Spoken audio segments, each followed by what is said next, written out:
No need to punish your good friends who have arrived on time.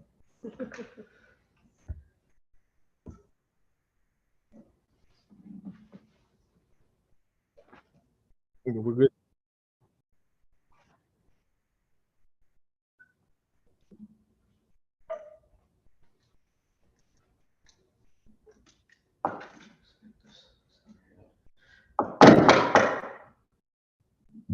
Good evening, everyone. Welcome to today's Health and Human Services Committee meeting. I will now read the agenda. Meeting can be viewed on Board of Alders YouTube and Board of Alders New Haven notice.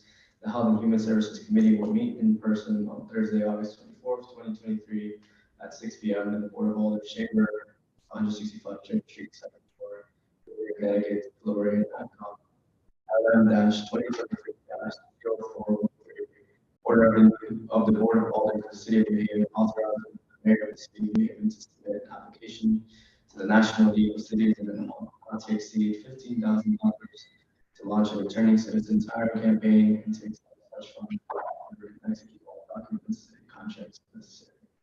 LM-2023-0414, resolution authorizing the mayor of the City of New Haven to accept the public health workforce development grant in the amount of $770,512.62 from the Connecticut Department of Public Health for the period November 1st, 2023 to November 30th, 2027. These items are on file and available for public inspection at the Office of Legislative Services, 165 Church Street, New Haven. For the order, Honorable Alex Tuesday, Chair, Tess Honorable Michael Smart, City Town Clerk, need an accessibility related accommodation, please contact 203-946-7651 voice or 203-946-85TTY. In accordance with the City of New Haven COVID-19 policies, masks are now optional. And public may send comments to public testimony at newhavenct.gov. Before we get into the two items, fellow committee members introduce themselves, starting from Michelle, Ward 17, all the choice, all 21. Tuesday, Ward 1, Chair. So we'll now begin. We don't currently have forums.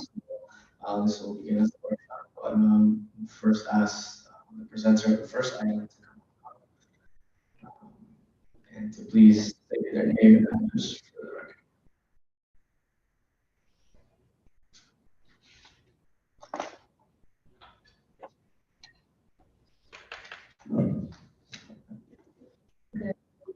Mr. Chair, Alders. My name is Dejanay Talley. I live at 55 East Pearl Street in New Haven. And I'm also the Special Projects Director in the Department of Community Resilience. And tonight, I'm here to talk to you a bit about a very small grant that we're seeking to accept from the National League of Cities. I have a brief one-pager, it's 4 PowerPoint slides for you to reference.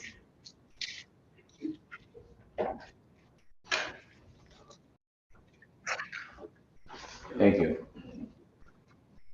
Okay. So this is mostly for your reference, but I'll speak informally if that's okay. So the National League of Cities had put out a call for an economic mobility rapid grant, and by rapid I mean rapid. They put it out quickly, they made decisions quickly, and it's only for months. So it's intended for very small projects over a very small period of time. So we jumped on the opportunity to do it. We actually were awarded the grant. It was up to $15,000 for micro grants, and it could be a whole range of things. What we decided to do is that returning citizens have a very difficult job time getting jobs. And so we're currently having conversations with our partners about we really need to like garner support, especially mom and pop shops, but more broadly all businesses that operate in New Haven, to educate them not only on the tax benefit of hiring returning citizens, but also just on the social benefit and how much of an impact it can have for our city.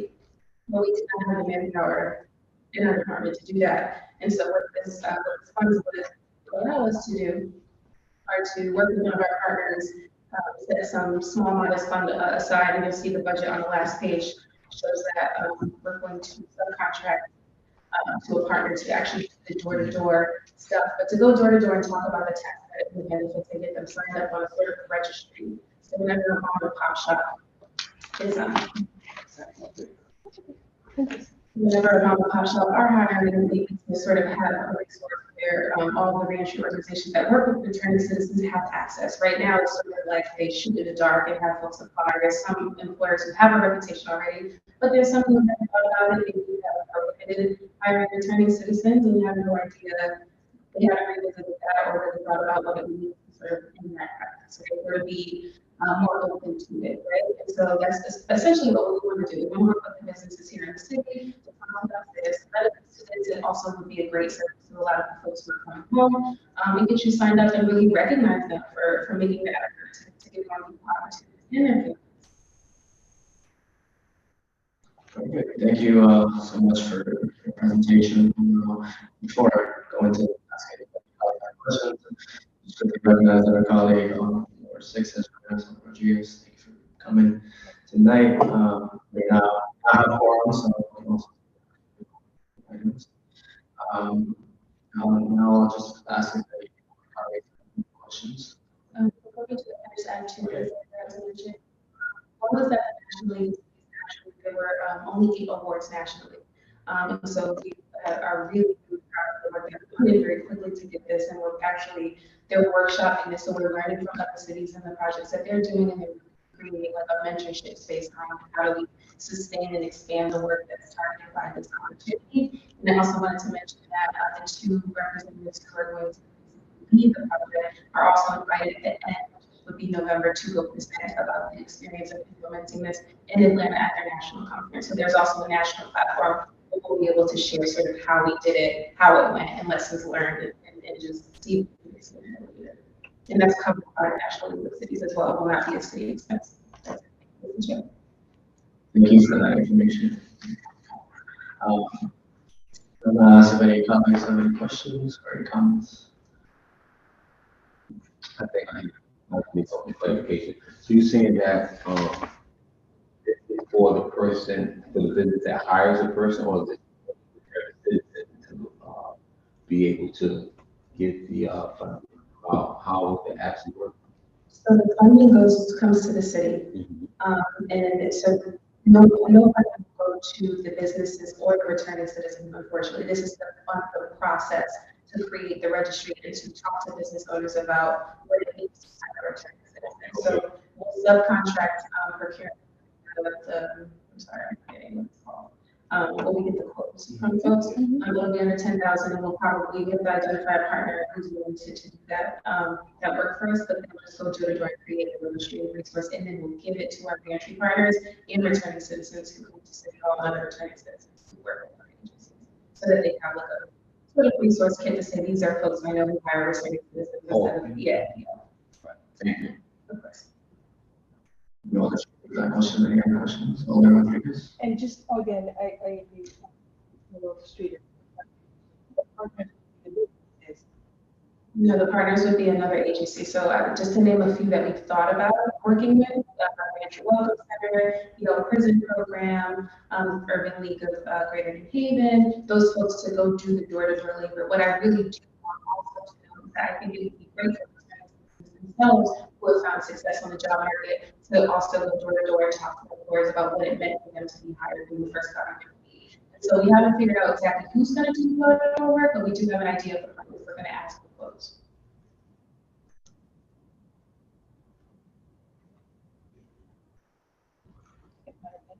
Go ahead, Alderman. Yeah, so we're gonna have those entities go out door to door to speak to reentry, the new Yale program, and you mentioned others. How are you going to measure their success? So we had some small metrics. I don't know if they're in this part, but I give you one. My apologies. Yeah, no problem. So ultimately, I think the biggest way we're going to measure success are how many businesses sign on to recognize this as a second chance employer. So I think we're going to probably produce a master list of the businesses targeted and track who reached out to me. Was it by phone? Did we end up having to go door to door? Did they ultimately at the end sign on officially to say, I want to be recognized by the city as a second chance employer? employer. And then more long-term, I think even when the grant is over, I would like to maintain sort of how many folks have you hired after you said that you're going to be a second chance employer. We're also going to ask them, have they in the past hired someone who they knew was a citizen? So we'll have a sort of baseline of, have they been known to do it? Are they going to say that they're going to do it now? And do they ultimately decide to do that moving forward when they have positions open and a viable candidate who just so happens to be someone who's experienced incarceration? Because I know, so when we have military folks, there's a benefit business, I understand. What benefits with the businesses? There's a tax credit that they get, and I'm not entirely sure how it works. My colleague was the expert on that. She was unable to join us tonight, but there is a tax credit that the business would get for having someone on their payroll who is a returning citizen. So what that tax credit is, how it works, how do they get it, how it's measured, sort of really how to maintain it. It's called the Equal Opportunity Tax Credit. Okay. And so the mentor along with them, if there's any concerns that they feel they can bring forth to the employer rather than them having. Yeah. Yeah. Absolutely. No, I appreciate that question. It's really thoughtful. I think it's important, and that's why we're doing this. That's why it's really cool. That's why it's really important for us to work with our reentry organization partners who are the case managers. A lot of the times, again, as it stands right now, a lot of the times it's sort of to go seek out proposals that they don't necessarily will hire them, or if they don't get hired, they can was it because of my record or let's say it's some other thing, right? So we want those second chance employers, once they officially sign on and say this is what I'm going to do, then we'll have a direct line to the case managers. When someone comes in employed, they know exactly I can call this case or this organization if there's an issue. And on the other hand, like you mentioned, if they're returning citizens themselves, if they're having an issue at work, or maybe the boss and the owner hired them, but they're having an issue with a coworker who's stigmatized, a line of communication where we can sort of workshop that stuff. And I think it just creates a more, it puts it in place on something that I talk about in the obscure, and I think we also have a lot of conversations about the struggles and the barriers that folks face when they come home, the stigma that we don't talk about, but that happens in this micro interaction. And so we really want to make sure that we're working through that all at the same time. I come back to that is I appreciate just that in regards to the businesses who are returning residents. Returning citizen residents. I think it's important that when the word gets out, it should be, if I'm the employer and I'm going to participate in that, my colleague here doesn't have to know that he's a returning citizen. We have to be as respectful to that person and that individual who owns the business. You know, so I think some wording like that as well, because folks are under my magnifying glass as it is, and so that you are going to share that with everybody, that individual, everybody watching. You know what I mean? There has to be a level of that person feeling safe. So, you know, translating that to the businesses, because they're getting the work out of it, so we want the returning citizen to feel like I'm just as important as my And I really appreciate that. Thank you for that comment. And that's why when we say we want to educate employers about the benefits, the work tax credit is the benefit that is going to see. But I really want to drive home those folks, and that's why the door-to-door piece is important. That there are other benefits that we continue to be mindful about welcoming fellow residents back to the city and not making them feel like they're going to have this public home. So just holistically, we are being very intentionally. This is a combination of mental health, community focused stuff. So we are letting them folks understand that this is not just a text, this is about people. Thank you so much. Thank you, Mr. Chen. Any of my colleagues have any questions? I have no, sorry. Good. I don't have any questions. I think my colleagues kind of asked all the questions I was going to ask. So thank you, colleagues, and thank you for the answers. I mean, I'll just quickly comment that I'm glad and congratulations to the city. I'm grateful for the NEA space that was involved for this. I think cities kind of it's really impressive, and I think we acknowledge that work that the city and their staff has been kind of doing those with. And yeah, I think the last thing, I know you mentioned that there's the businesses that want to hire Ontario citizens, and it'd be great if by the time that list is made, you could send it over to us here. Others, I'll have Ontario citizens who'd love to be able to let folks know we're coming, to our different boards. That these opportunities are available, and also maybe even see a lot of our businesses that are want to hire Ontario citizens. Included in that list. So that's the only thing I'll add. Well, thank you so much for the presentation and information. Thank you. All right, we'll definitely do that. Thank you. Thank you. Now proceed to the next item regarding the public health workforce development grant. I just asked the presenter to please come on up. State your name and address.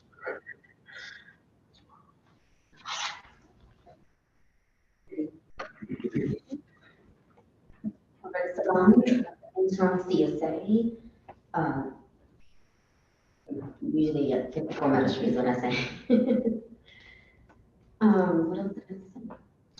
That's it. Sorry. You can go ahead and say it. 1 minute. So we are receiving a non-competitive fund from the Connecticut Department of Public Health for a 5-year period to begin November 1st. So to November 30th, 2027.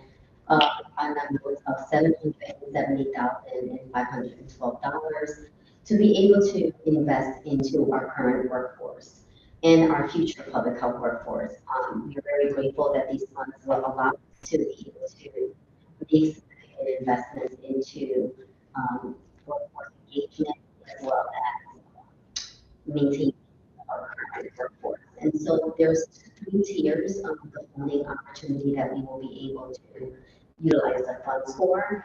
It is going to be for frontline program support staff, which will allow us to do training areas around management and finance, policy development, program planning, leadership and system thinking, data analytics, and assessment.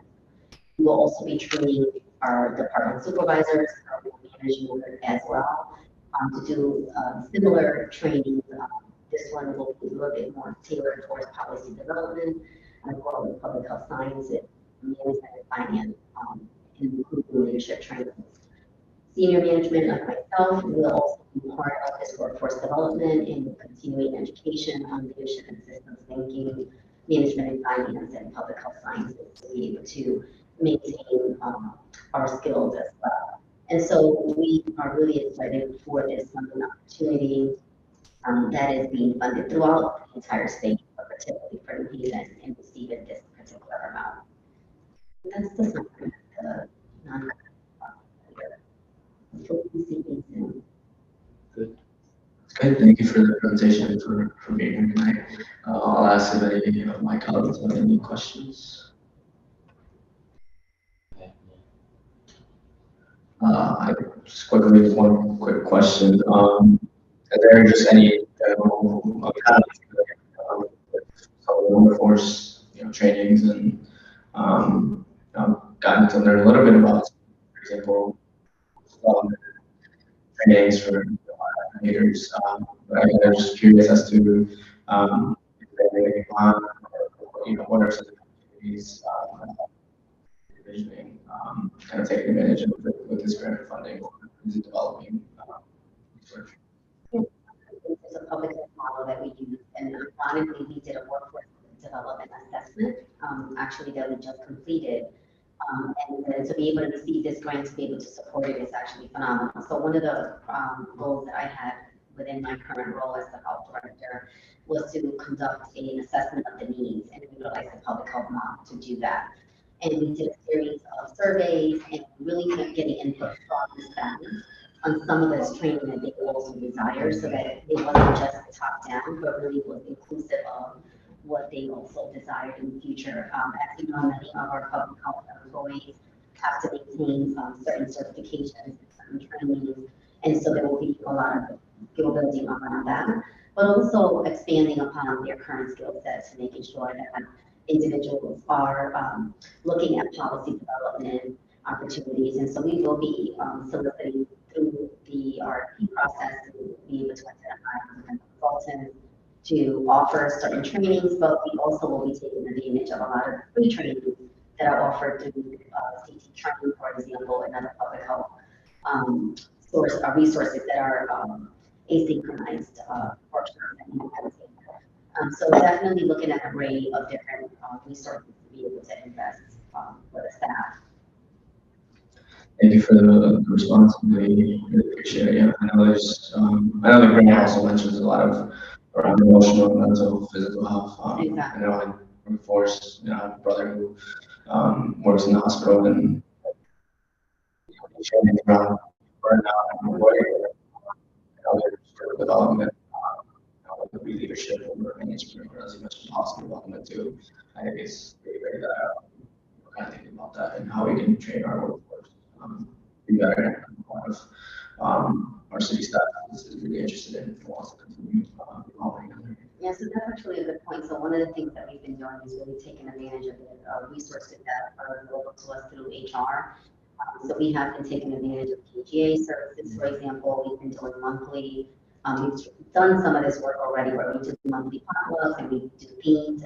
We did acknowledgements of different staff. So we do a lot of different initiatives because, as you know, the health department was the main responder during the pandemic. And so for us, trying to do fun activities and self-care. Actually, we have a retreat next week at the BoA.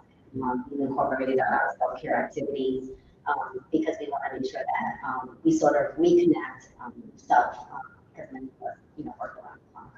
So yeah, so that's part of a separate component of workforce development in regards to skill building. I appreciate it. So before I continue, I just want to acknowledge a colleague from Ward 7 has joined us. David joining us. Any other colleagues have any questions?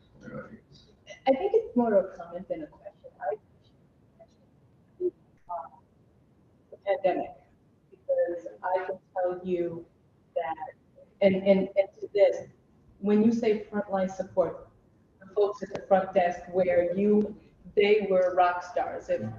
I called and we were able to get the most vulnerable population in the way that these individuals took those calls and did those registrations, and I brought people down. I think it's fabulous that you didn't forget about anybody. You took it from Carmen's at the front desk, but also my other folks. So you took every single level to be able to move it forward. I think that to me speaks volumes of leadership. If you know, that you're not forgetting what everyone in the retreat definitely encompasses what you and your staff have needed, because you guys were boots on the ground at midnight when you were shutting down things, and also, you know, providing the vital vaccines that save lives. So thank you for that, and including everybody. I just wanted to put that. Thank you so much. Thank you very much. Yes, definitely. Second. Yeah. There. I'll now ask any other colleagues have any questions on this. Just comment, like you said, piggyback what she said. Very good job. Did a very good job. Thank you so much. Thank you. You too. Yeah. Good seeing. Likewise. Okay, I will now ask if anyone from the public is willing to testify at this moment. The second time, if anyone from the public is willing to testify at this moment. And for the third and final time, is anyone from the public testify at this moment? If not, do I hear a motion to close the public portion? Second. Motion to close, second. Discussion. Seeing none, all in favor say aye. Aye. Abstentions? Opposed? Motion to close the public portion of this meeting has been passed. I will now entertain a motion on the first. Is it possible for us to take action on both items at the same time? Yeah, I get a motion, on both of these items. Move items 1 and 2. Second. Motion has been moved second. Any discussion on, these items? Mr. Chair, I think that both items that have been presented this evening, are something that's going to go to us, our city. We have returning citizens that will have the opportunity to be able to be gainfully employed and respected, with assistance, from this grant and the folks that, put it forward. I also, on the second, item as well, it's nice to see that it encompasses everyone in such an important department as we've learned because of the pandemic. That everyone with this would be supported and growth we can see, for a lot of the folks that live in New Haven that work at the health department. So I think both of these items, thank you so much. Thank you, Alderman Martinez. Any other discussion? Mr. Chair, I too echo what my colleague mentioned. As far as returning, I believe everybody needs to take advantage of that opportunity. And for the health department, it's not nice to know as a worker that the department has camaraderie, keeping the staff together, knowing they can work together. And that's so important too. Thank you, Mr. Chair. Thank you, Alderman. Any other discussion? I'll just have one last comment on that. I mean, again, really thankful to the city staff on both of these grants. For obviously going through paperwork, especially for the first one. You know, getting an application done. There's always a lot of opportunities, and sometimes it's tricky to get these done in quick time frame. So I'm glad we got it done. You know, we were willing to be able to receive this grant. Echoing what my colleagues mentioned on that, I think it's excellent that we're again compiling this. It's just something as simple as compiling this of businesses or places that are hiring training businesses along with that. The city is playing a part in that in partnership with local organizations that will be funded to the process. And then as for the second one, again, echo a lot of the comments that my company made as well. Really glad we're getting a lot of our city staff, particularly in the health department, additional resources, additional training to be able to support the work that they're currently doing, but also a lot of the work that we hope to do in collaboration with the city, all leaders, so both these items. Now, is there any other discussion? All right, all those in favor of moving forward with both these items? Aye. Any opposed? Any abstentions? Both of the motion passes to move both of these items favorably. Now, do I hear any other motion? Yes. Motion is moved in second. Any discussion? Seeing none, all those in favor say aye. Aye. Any opposed? Any abstentions? The motion to adjourn this meeting. We are now adjourned.